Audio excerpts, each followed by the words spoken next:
सबसे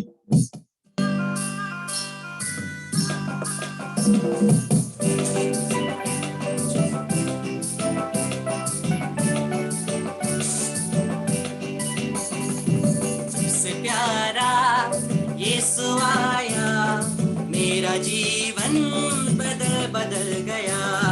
सबसे प्यारा यीशु आया, मेरा जीवन बदल गया। जब से मैंने तुझको पाया, मेरा जीवन बदल गया।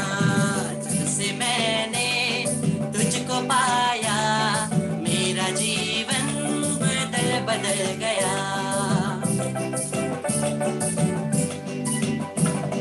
इस जहान की जिंदगी से मुझे छुड़ाया जान देकर। इस जहान की जिंदगी से मुझे छुड़ाया जान देकर।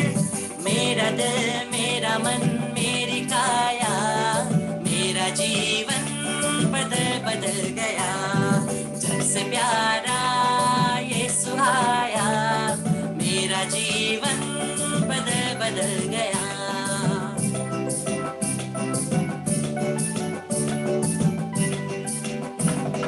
रात कालीन बीत गई है, हुआ सवेरा शुभ न्यारा। रात कालीन बीत गई है, हुआ सवेरा शुभ न्यारा। इसलिए मैंने ये गीत गाया, मेरा जीवन बदल गया। इसलिए मैंने ये गीत गाया, मेरा जीवन बदल गया। जब से प्यारा यीशु आया, मेरा जीवन बदल गया।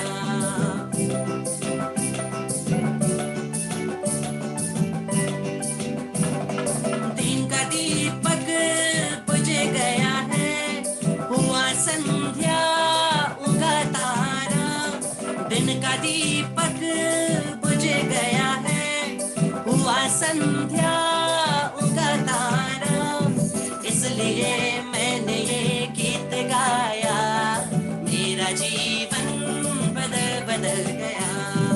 इसलिए मैंने ये गीत गाया, मेरा जीवन बदल गया। जब से प्यारा यीशु आया, मेरा जीवन बदल गया। जब से मैंने तुझको पाया, मेरा जीवन बदल गया। जब से प्यारा यीशु आया, मेरा जीवन बदल गया। आज हम लोग विशेषकर माता कलीसिया संत पौल के मन फिराव का पर्व मनाते। The conversion of Saint Paul. Saul से वो पौल बन गया। कारण क्या था? कारण एक ही है, यीशु। कारण एक ही है, सुसमाचार, पवित्र वचन। यही एक कारण की वजह से वो साउल से पौल बना। यही एक कारण से वो ख्रिस्तियों का विरोधी होते हुए अंत में क्या बना? क्रिस्तीय कलीसिया को बढ़ाने का, निर्माण करने वाला एक इम्पोर्टेंट व्यक्ति बना। क्यों? क्योंकि एक ही रीजन है, एक ही कारण है, यीशु। इसलिए हम लोगों ने इस गाने से शुरू किया, जब से प्यारा यीशु आया, मेरा जीवन बदल गया। जहां पर यीशु आते हैं वहां पर सब कुछ बदल जाता है। जैसा था वैसा नहीं रहता, सब कुछ बदल जाता है। इसलिए जो भी ख्रिस्त यीशु में है, प्रभु का वचन कहता है, वो एक नई रचना है। किसने बोला? स्वयं पौल ने बोला। संत पौल ने लिखा, जो ख्रिस्त यीशु में है वो एक नई रचना है। क्योंकि जिस प्रकार से पौल एक नई रचना बना, वैसे ही मैं और आप भी उसी के नाम से, परमेश्वर के यीशु के नाम से एक नई रचना बनते। इसलिए जब से प्यारा यीशु जीवन में आया, बदला सा लगने लगा, ये धरती अंबर बहती है नदियां, गीत गाने लगा। जब से प्यारा यीशु जीवन में आया, बदला सा लगने लगा, ये धरती अंबर बहती है नदियां, गीत गाने लगा। जो न कभी चल न सके दौड़ने लगे आज, जो न कभी चल न सके दौड़ने लगे आज, जो न कभी बोल न सके बोलने लगे आज, जो न कभी देख न सके देखने लगे आज। जब से प्यारा मेरा यीशु जीवन में आया, जब से प्यारा मेरा यीशु जीवन में आया, जब से प्यारा यीशु जीवन में आया, बदला सा लगने लगा, ये धरती अंबर बहती है नदियां, गीत गाने लगा, गीत गाने लगा, हाँ गीत गाने लगा।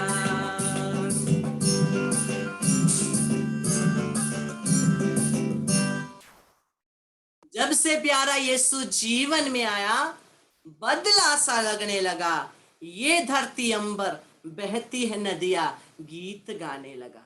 सही में जो कभी गीत नहीं गाना जानते हैं वो भी गाना शुरू कर देते हैं। जैसे इस सेशन में जो कभी नाचना नहीं जानते वो भी नाच उठते हैं। यही है यीशु का बदलाव। तो मेरे प्यारे भाई बहनों, हम लोग संत पौल के इस मन फिराव के पर्व के दिन में हम लोग उनके वचनों को देखेंगे, कुछ वचनों को देखकर अध्ययन करेंगे। और हम लोग जब संत पौल के बारे में थोड़ा सा हिस्ट्री देखते हैं, हमें पता चलता है संत पौल, ये आज के पहले पार्ट में लिखा है कि वह एक बहुत गमालिया नामक एक बहुत महापंडित ज्ञानी विद्वान के स्टूडेंट थे। जब हम उनके हिस्ट्री को देखते हैं, हमें पता चलता है कि वो थार्सियुस नामक जगह में जन्मे। और थार्सियुस नामक, और कोई जब हम लोग हिस्ट्री पढ़ते हैं, कोई फिलोसोफर्स ये भी बताते हैं कि जो ये संत पौल थे उसके माता पिता रोमी साम्राज्य के दास दासी थे, स्लेव्स थे। और लेकिन उस समय में ये एक प्रथा थी कि केवल ये स्लेव जो है, दास दासी जो है, वो 40 साल के उम्र पहुंचने के बाद वो मुक्त किए जाते थे। वैसे ही जब माता पिता मुक्त किए जाते हैं, ऑटोमेटिकली बच्चे भी मुक्त होकर के बच्चों को रोमन सिटीजनशिप मिलता है, जिसकी वजह से पौल को भी रोमन सिटीजनशिप मिला, जिसको हम लोग पौल के हिस्ट्री में देखते हैं। और पौलुस यह धर्मशास्त्र को पढ़कर अध्ययन कर उसमें इतना इंटरेस्टेड हुआ कि उसके अंदर इस प्रकार की भावना निकली कि उसे इसी धर्म के लिए, यहूदी धर्म के लिए, उसे अपने जीवन को भी अर्पण करना है। और अगर कोई भी व्यक्ति इस धर्म के विरुद्ध आए, उसको मार डालने के लिए भी वो हिचकिचाता नहीं है। इसलिए हम लोग देखते, जब माता कलीसिया का सबसे पहला मार्टर जो सबसे पहला मार्टर संत स्टेफानुस को जब पत्थर मार करके मारा जा रहा है, पौल वहां पर है। और पौल वहां पर है और वो विरोध नहीं करता, वो उसके फेवर में है।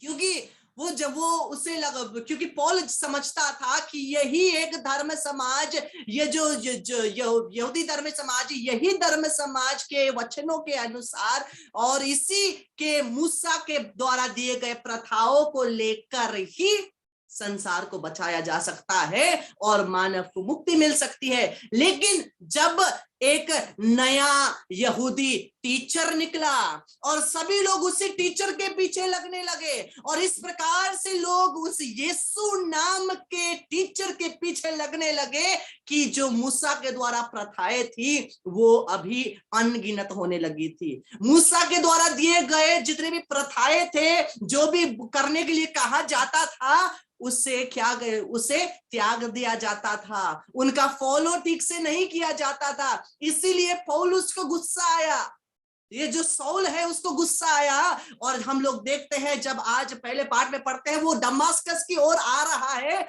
और उसके पास चिट्ठियां भी है, क्या के लिए?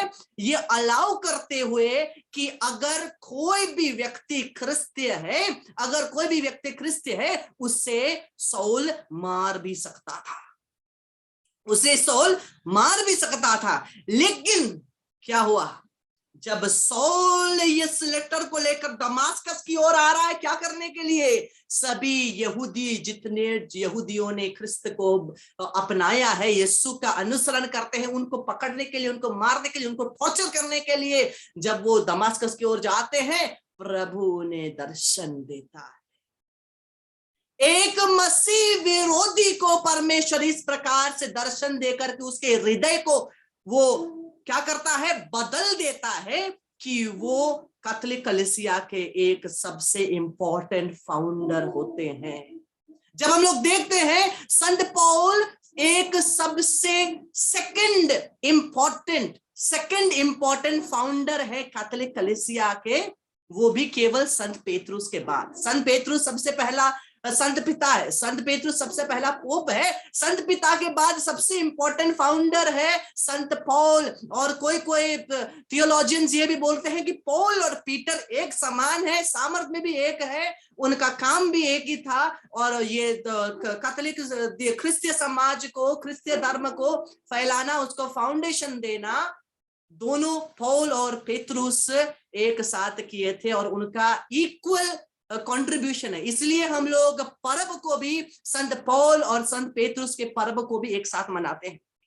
ये दो पर्व को भी हम लोग एक साथ मनाते हैं। तो आइए उन पौलुस के वचन को लेकर ही, जो ख्रिस्तीय धर्म को नष्ट करना चाहता था, जो ख्रिस्तीय धर्म को अंत करना चाहता था, उसी ने ख्रिस्तीय धर्म भाइयों को आगे बढ़ाकर, उसी ने इस धर्म को फैलाकर, उसी ने इस सत्य को और आगे बढ़ाकर, उसने बाइबल में, हमारे पवित्र शास्त्र बाइबल में उसका वचन परमेश्वर का वचन बना। उसका वचन क्या बना? परमेश्वर का वचन बना, जो हम लोग इस समय थोड़ा अध्ययन करेंगे। सबसे पहला चीज हम लोग यहाँ देखते हैं कुरिन्थियों के नाम का पहला पत्र।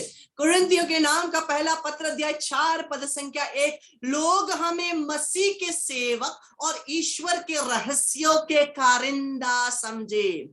क्या? मसीह के विरोधी नहीं, मसीह के सेवक। पहले वो क्या था? कट्टर विरोधी, लेकिन अब वो अपने आप को क्या बोलता है? मसीह का सेवक हूं, मसीह का मैं सेवक हूं। और अगले वचन को देखिए, कुरिन्थियों का नाम पहला पत्र अध्याय 4 पद संख्या 20, क्योंकि परमेश्वर का राज्य बातों में नहीं परंतु सामर्थ्य में है। The kingdom of God is not just about talks but about power. क्योंकि परमेश्वर का राज्य बातों में नहीं परंतु सामर्थ्य में है, जिसको पौलुस ने एक्सपीरियंस किया। उसने केवल यीशु को, क्योंकि जब यीशु 3 साल के मिनिस्ट्री कर रहे थे, वो भी यरूशलेम में था, और जरूर उसने यीशु को प्रचार करते देखा, जरूर उसने यीशु को प्रचार करते सुना, जरूर उसने यीशु को चेलों के बीच में घूमते हुए देखा, यरूशलेम में घूमते हुए देखा। जब यीशु क्रूस पर मारे जा रहे थे तभी भी उसने शायद देखा था, क्योंकि वो वही था। लेकिन हम लोग यहाँ देखते हैं कि जब वो पहले यीशु के बारे में, ये जो ख्रिस्तीय समाज के बारे में देखता है, वो केवल बातों को सुनता है। यीशु क्या प्रचार कर रहा है, यीशु क्या बोल रहा है, उसके शिष्य उसके बारे में क्या बोल रहे हैं, इस धर्म के बारे में लोग क्या बोल रहे हैं, इस अनुसरण के बारे में क्या बोल रहे हैं, वो केवल सुन रहा था। लेकिन जब दमास्कस के रास्ते में उसको क्या हुआ? सामर्थ्य का एक्सपीरियंस हुआ, अनुभव हुआ, जिसके कारण वो बोलता है, क्या बोलता है? वो बोलता है क्योंकि परमेश्वर का राज्य बातों में नहीं परंतु सामर्थ्य में है। केवल बात नहीं, आज मैं और आप भी केवल बात हो गए हैं, केवल बकबक बकबक बकबक, इतना बकबक हो गए हैं कि परमेश्वर का सामर्थ्य कहीं पर नहीं है, खाली शब्द है। और यही शब्द के बारे वजह से, ये जो पवित्र वचन का शब्द नहीं, अपना ही शब्द है, जिसकी वजह से क्या हो गया है? क्रिस्तीय समुदाय, परमेश्वर का राज्य बढ़ने से ज्यादा घट रहा है। कोई किसी का मन में चोट पहुंचाती है, कलीसिया छोड़ के चले जाते हैं, या कुछ होता है वो गिरजा आना बंद कर देते हैं। क्यों? क्योंकि यहां पर परमेश्वर का असली वचन हम लोग प्रचार नहीं कर रहे हैं, हम लोग अपना वचन प्रचार कर रहे हैं। और वो परमेश्वर का वचन प्रचार कर भी रहे हैं तो अपनी ढंग से। अगर मुझे अच्छा लगे, मैं उसे, अगर वो मुझे सुहाता है, मुझे अच्छा लगता है, मुझे आसान लगता है, कंफर्टेबल लगता है, मैं उसे प्रचार करूंगा। लेकिन जो वचन मुझे कंफर्टेबल नहीं लगता है, मैं उसे त्याग दूंगा। इसी वजह से परमेश्वर का राज्य भी फैल नहीं रहा। हम लोग केवल पुरोहित धर्म बहन पर पूरा निर्भर होते हैं, और क्या होता है, वो हम लोग कुछ नहीं करते। प्रचार करने का काम केवल पुरोहितों का, प्रचार करने का काम केवल प्रचारकों का, प्रचार करने का काम केवल सिस्टरों का नहीं, प्रचार करने का काम मेरा और आपका भी है। वचन को जीकर, वचन को समझकर। लेकिन हम लोग क्या कर रहे हैं, इस वचन को ही क्या कर रहे हैं, आधा आधा जी रहे हैं, आधा त्याग रहे हैं। इसकी वजह से हम लोग जीवित क्रिस्तीय नहीं, अधमरे क्रिस्तीय हो गए, आधे मरे क्रिस्तीय हो गए। ये एक सत्यता है, मैं बोलता हूं, दिस इज द ट्रूथ। ये सत्यता है, हम लोग आधे मरे क्रिस्तीय हो गए।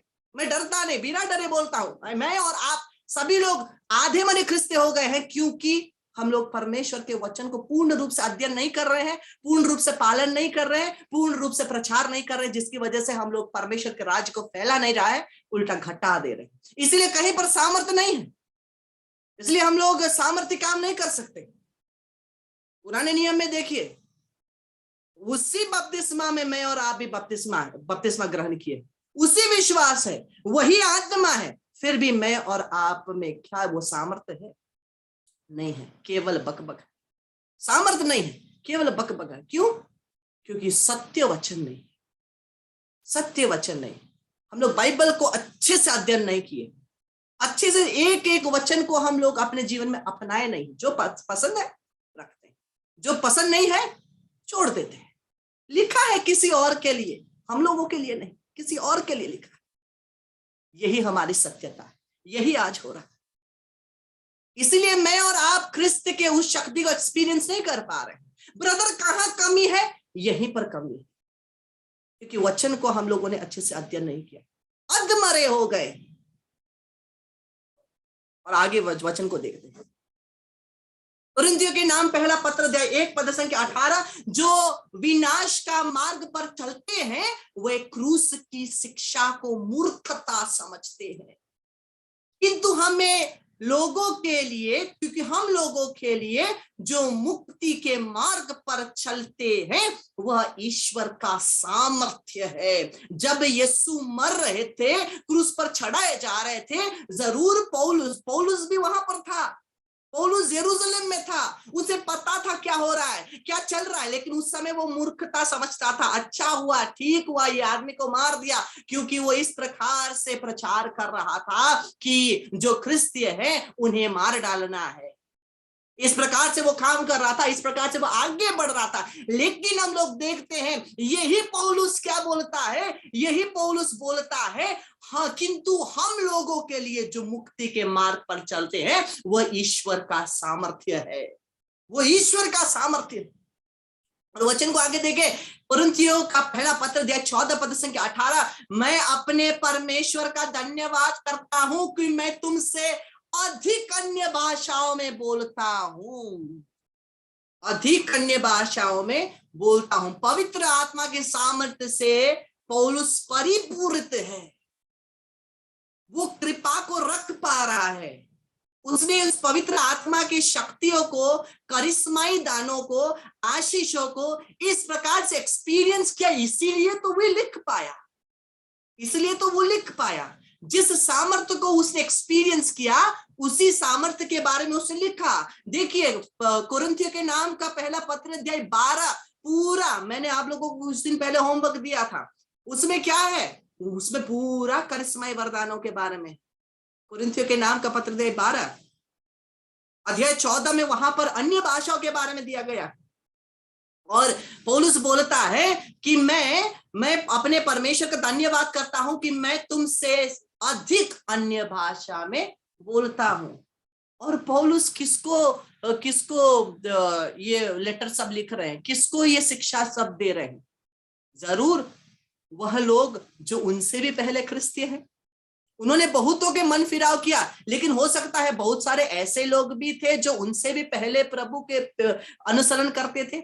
लेकिन चाहे वो पहले क्रिस्तीय बने या बाद में, ये बात नहीं है, ये इंपॉर्टेंट नहीं है। लेकिन ये इंपॉर्टेंट है कि वो जब भी आए वो इतने परमेश्वर के सामर्थ्य से भर गए, इतना वो पवित्र वचन के अनुसार जीने लगे, प्रचार करने लगे, उस आत्मा की शक्ति में अपने जीवन को अलाइन किया कि वो इस अलौकिक पवित्र आत्मा के कामों के बारे में बोल भी सकते हैं और एक्सपीरियंस भी कर पाते हैं।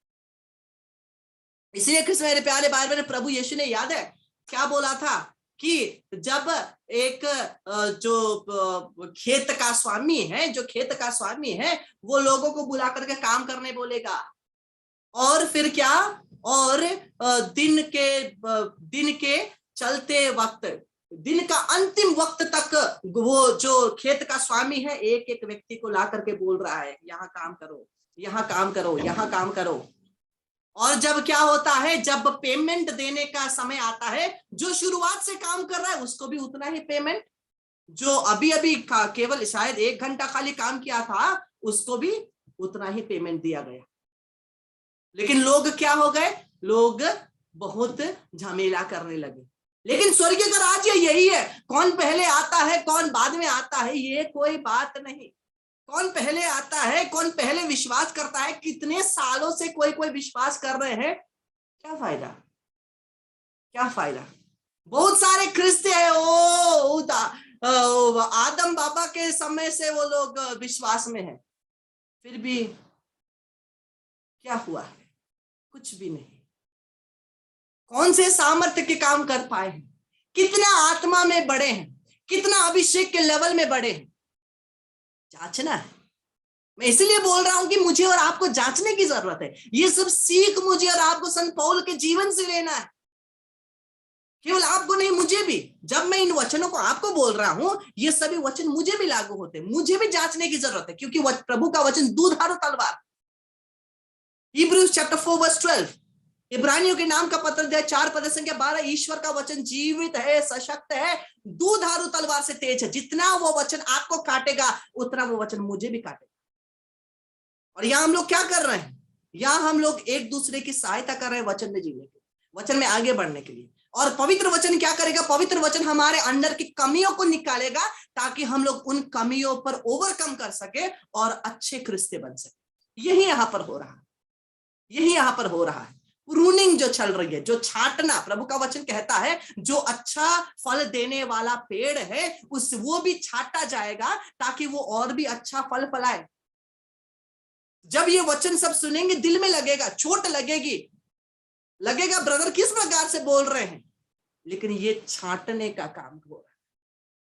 जब लगता है ना तभी हम लोग बदलेंगे, जब हम लोग बदलेंगे तभी हम लोग और फल फलाएंगे। क्योंकि यीशु बोलते हैं मैं इसलिए आया हूं कि तुम फल फलाओ, वो भी अधिकतर फल फलाओ, केवल थोड़ा नहीं, 1 पावा नहीं, आधा किलो नहीं, 1 किलो नहीं, अधिक, बहुत ज्यादा फल फलाओ। प्रभु कहते हैं यही फल उत्पन्न कर।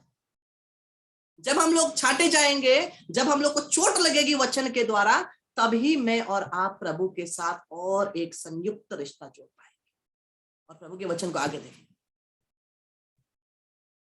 कुरिन्थियों के नाम पहला पत्र 13 पद संख्या 1, यदि मैं मनुष्य और स्वर्गदूतों की बोलियां बोलूं और प्रेम ना रखूं तो मैं ठनठनाता हुआ पीतल और झंझनाती हुई झांझ हूं। ठनठनाता हुआ पीतल और झंझनाती हुई झांझ हूं।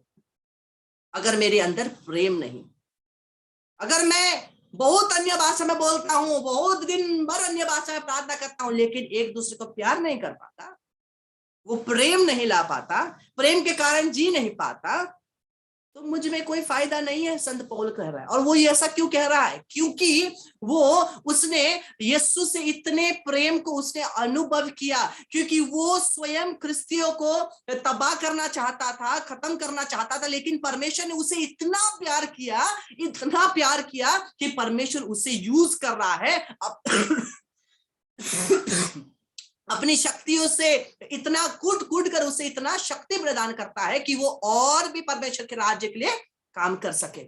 इसी प्रेम को उसने अनुभव किया और यही प्रेम को संत पौल एक दूसरे को बांटना चाहता है। इसी प्रेम के कारण संत पौल इतने सारे लेटर लिख रहे हैं। संत पौल जो लेटर लिखता है, देखिए कुछ लेटर वो जेल के अंदर से लिख रहा है। वो जेल के अंदर भी उदास नहीं है, उसमें अंदर इतना सामर्थ्य है, इतना शक्ति है। जो जब जेल में था, कृष्ण मेरे प्यारे भाई बहनों, वो आसानी से चुपचाप रह सकता था। परमेश्वर के लिए मैंने इतना काम किया, फिर भी मैं जेल में हूं, लेकिन वो जेल में भी चुप नहीं रहता। वो लिखता है, लेटर लिखता है, बाइबल में है, लेटर लिखता है। जब वो जेल में है, I am N ambassador in chains बोलता है, मैं चेन्स में बंधा हुआ परमेश्वर का एक एम्बेसडर हूं। वो जेल से लिख रहा है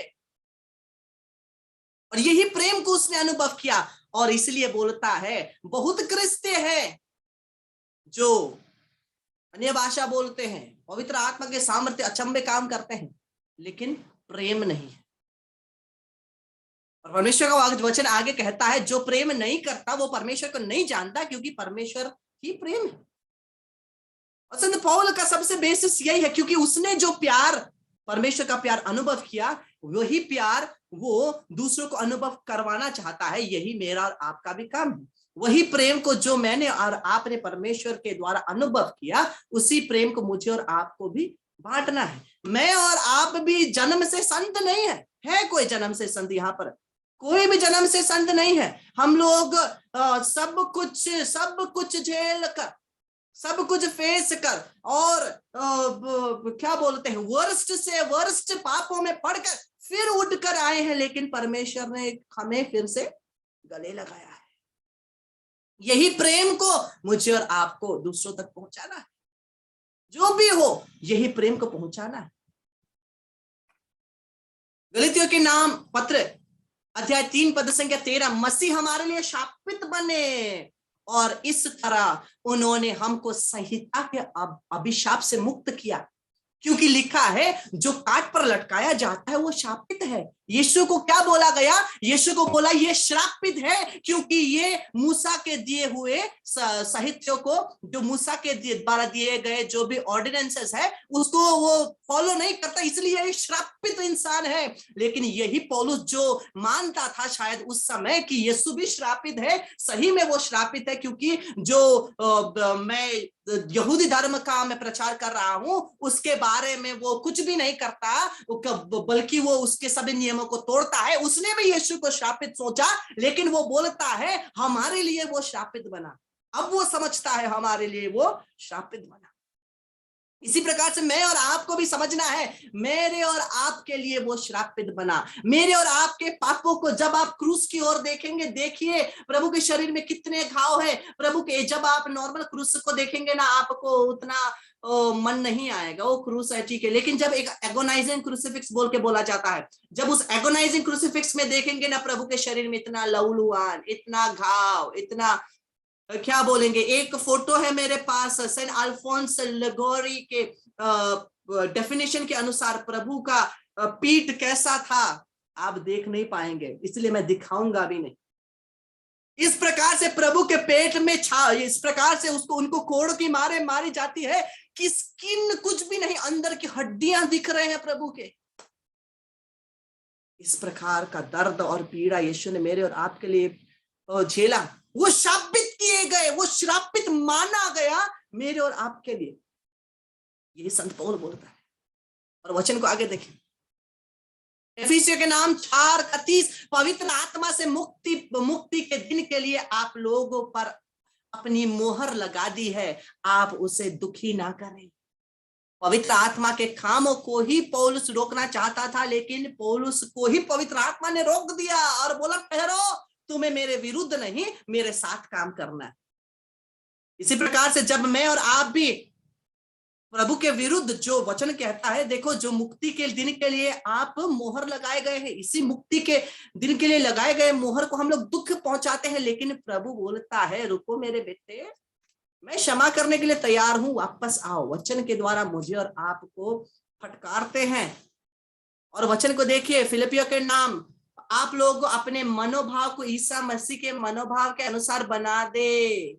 जो ईसा मसीह के काम को रोकना चाहता था, वो बोलता है ईसा मसीह के अनुसार मनोभाव बना ले। वैसे ही मेरा और आपका भी, जो पहले हम प्रत्येक जन पर मसीह से दूर थे, यीशु से दूर थे, और हमारा मनोभाव अपने हिसाब से था, लेकिन अब अपने मनोभाव को ईसा मसीह के अनुसार बना ले, वचन के द्वारा, वचन की शक्ति के द्वारा। फिलिप्पी के नाम पत्र दे 4:13, जो मुझे बल प्रदान करता है, मैं उनकी सहायता से सब कुछ कर सकता हूं। क्या कुछ नहीं कर सकते? क्या कुछ नहीं कर सकते? जब, इसलिए वचन कहता है when God is with us, who can be against us? जब प्रभु परमेश्वर हमारे साथ है, कौन हमारे विरुद्ध है? इसलिए जोहन का शायद जोहन है ना पेतरुस है, पहला पत्र दे 5:5 कहता है विजयी कौन है? केवल वही जो ख्रिस्त यीशु के साथ है।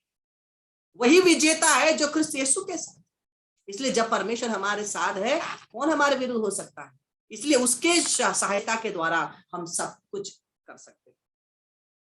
कुलुस्सी के नाम अध्याय 2:6, सो जैसे तुमने मसीह यीशु को प्रभु करके ग्रहण कर लिया है, वैसे उसमें चलते रहो। यही पौलुस ने किया, यही इसी चीज ने उसे संत बनाया, इसी के द्वारा वो प्रचार कर पाया। सो जैसे तुमने मसीह यीशु को प्रभु ग्रहण कर लिया है, वैसे उसमें चलते रहो। तुमने मसीह को ग्रहण कर लिया है, पिछला जो भी था वो बीत गया है।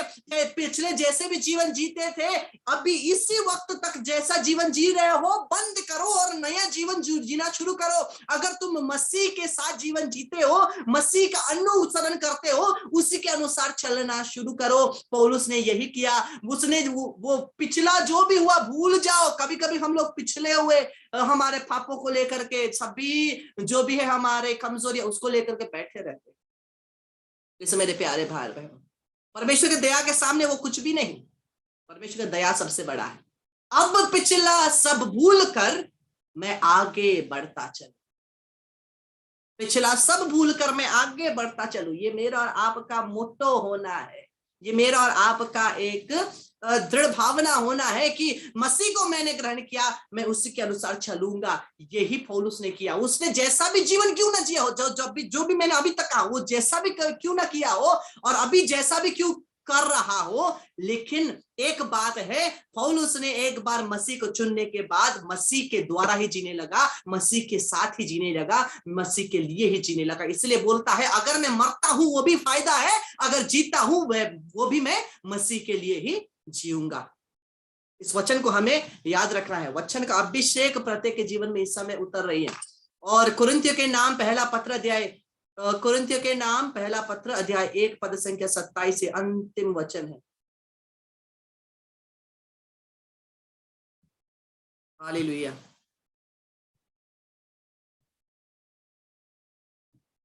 ज्ञानियों को लज्जित करने के लिए ईश्वर ने उन लोगों को चुना है जो दुनिया की दृष्टि में मूर्ख है। शक्तिशालियों को लज्जित करने वे उन लोगों को चुना है जो दुनिया की दृष्टि में दुर्बल है। 1 मिनट से भी कम समय बचा है। जैसे खत्म होगा एक वेद माला विनती करके वापस आ जाइए। लेकिन ये वचन यही कहता है, अगर आप सोचते हैं आप कमजोर हैं, आप कुछ नहीं कर पाते हैं, अच्छा है, क्योंकि मसीह मुझे और आपको यूज करेंगे उनके राज्य के लिए। ताकि जो घमंडी है, घमंड के कारण मुझे प्रभु की जरूरत है, मेरी सामर्थ्य और शक्ति बहुत बड़ा है, उनको लज्जित करने के लिए और परमेश्वर के राज्य को फैलाने के लिए परमेश्वर मुझे और आपको यूज करे। यही प्रार्थना को लेकर हम लोग नवीना के लिए वापस आएंगे। Praise the Lord. हालेलुया।